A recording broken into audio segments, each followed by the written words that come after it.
Thanks last night. Appreciate it. Oh, you're welcome. I felt responsible because Dr. Weber was in my place. How was she this morning? More embarrassed than she is thick. Oh, hello, Luke. I thought I heard the doorbell. Oh, nice to see you, Mrs. Grant. What pretty flowers. Luke brought them for Mom. I was hoping they might cheer her up. I'm sure they will. You want me to put them in a vase? That'd be nice. How is Leslie? Well, she is sleeping like a baby, and I think she's going to be that way for quite a while. Good, then maybe I'll run along. Laura, remember what I said. Don't put yourself in any situations that may complicate it. I won't. Okay.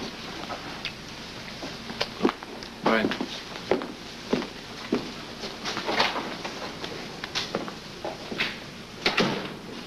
Why are you here? I'm the guy who brought flowers for your mother, remember? Yes, yes. Well, you dropped them off and my mother's asleep, so why don't you leave now? My, methinks the lady is uptight. I am sick and tired of running into you everywhere I go. I see. Never gonna forgive me for that afternoon on the sailboat, are you? Stop it. Will you stay away from me, please? I'm not gonna live my life trying to avoid you, Laura. Sorry. Oh, I hate you. Sure you do. Of course you do. That's why you almost made love to me that day.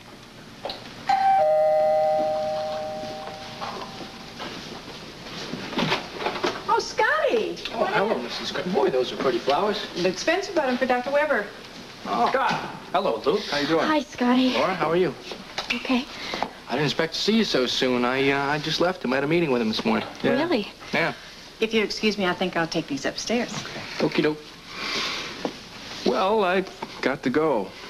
Listen, since you quit your job now, I'm really counting on the two of you to be my steadiest customers. Oh, you can count on that, pal. Great. Don't bother to show me out. I know where the door is. See you later, Luke. Yeah. How's your mother? Is she okay? Oh, aside from the pain and humiliation, she's just terrific. Maybe I ought to go up there and say hello to her. Scotty, she's sleeping. Good, good. Sleeping is about the only cure for a hangover. Are you okay? I'm perfect. Laura, I think there's a problem here. I think maybe you should explain. Don't use that tone with me. Me? I'm sick and tired of being ordered around. Is that what I'm doing here? Yes. And don't you plan our social lives again without asking me first. What are you talking about? Maybe I don't want to be a regular customer at the disco. Oh, Laura, come on, for crying out loud. And don't treat me like a child either. If I treat you like a child, that's because you act like a child. Laura, last night was a pretty good night for us, and this morning was going to be fun, too, until Amy called. Is that what the heck is the matter here? Is it because of what happened to your mother at the disco? No. This has to do with me, Scotty. I told you before, and I meant it. I want to move away from Port Charles. We're not moving. We have to. I have bad memories here. David Hamilton, the rape. Laura, come on now. Memories, they move with you. You just don't pack them up and put them away someplace. Scotty, please. Laura, now listen, I think last night was a pretty good example of how much your mother needs you. Us, all of us. And we're not just going to run off and leave her here. Besides, I don't want to leave. I like it here. I like working with Lee. I like the challenge of Frank Smith. And I like what's opening up in our lives right now.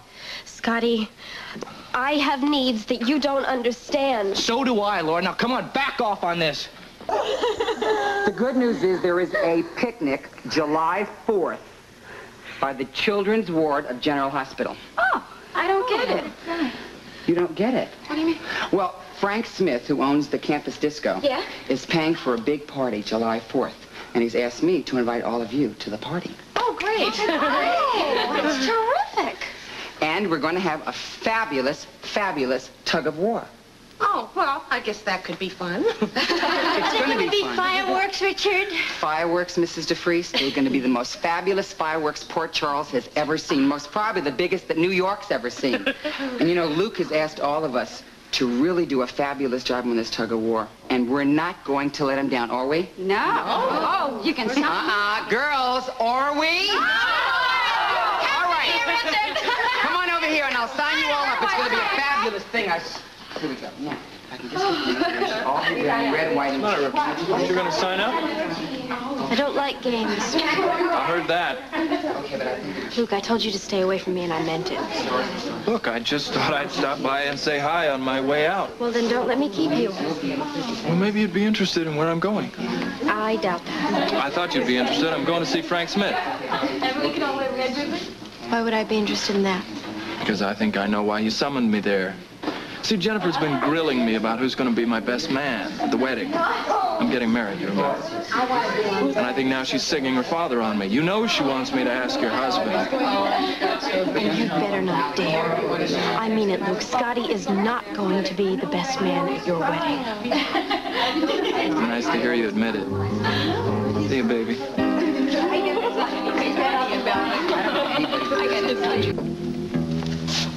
Oh, good morning, sir. Come in, my boy, come in. I hope I didn't keep you waiting. Is everything all right? Sit down, Luke, please.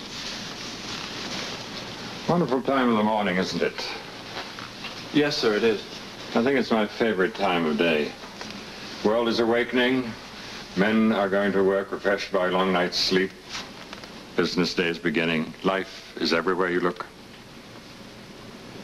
Well, it's interesting that you look at it that way, sir. There are a lot of people who don't like to wake up in the morning. They should be thankful they do. I agree. I look at every new day as a challenge. Life is the only thing in the entire world you can't get back once you've lost it. I'm afraid I have some unfortunate news for you. What is it? A former associate of yours, a longtime friend of mine, has died in a fishing accident on Lake Mead. What? Bill Watson is dead. In a fishing accident. Pity, isn't it? When did it happen? Last night. Well, I'm surprised. I would have expected to see something about it in the morning papers. News hasn't been released yet. They haven't found the body. I see. They'll find it. His friends know exactly where the accident happened. I'm sure they'll find the body soon.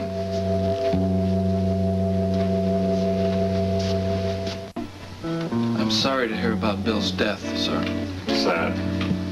Bill was with me for a lot of years. Well, you know how I felt about him. But it's unfortunate still. I know the two of you were tight. I was close to his father. He and I started in the business when we were still in our teens. Unfortunately, Bill's father met with an untimely death himself. I took Bill under my wing. He respected you. He was afraid of me. I know it. He was unsure of himself. That's why he always had such a cocky attitude. But don't get me wrong. Bill Watson was a bright boy at one time. But that was one of his problems. He was bright enough to know that his carelessness would be his ruin one day. He was not a good fisherman. Should never have gone out on that boat. I want you to wear this, Luke. Yes, sir. He was our associate. We should have our respect. Of course. I'm sorry about all this. And I'm especially sorry to have this unhappy news at this particular time. Why are you apologizing to me? Because of your wedding, of course. After all, it's a time of celebration for you. And besides all this, 4th of July is around the corner. Sir, a man is dead. Death is something we all have to learn to accept. Regrettable, but true. A fact of life, yes? So to speak. Let's go on to something else. There's an important reason I called you in here this morning. Besides Watson? Yes, about your wedding. Oh, yes. That is important. Your marriage to Jennifer is certainly top priority on my list. What did you want to talk about, sir? Jennifer's concerned. You haven't chosen a best man. No, I've been concerned about that, too. You see, usually the groom chooses his best friend. Now, I have not been that close to anyone since Roy DeLuca died. Jennifer suggested Scott Baldwin. I know that. I have a better suggestion. Do you? Yes. Who? Joe Kelly. Joe Kelly? Oh, don't look so startled. Why would I ask Joe Kelly? He'd like to keep an eye on us, Luke. And in our turn, we can keep a very close eye on Joe in the 2 weeks before the wedding. Oh, yes. During the time that the shipment is due up from Colombia. Exactly. Besides, I can't think of a more handsome addition to the bridal party. Can you?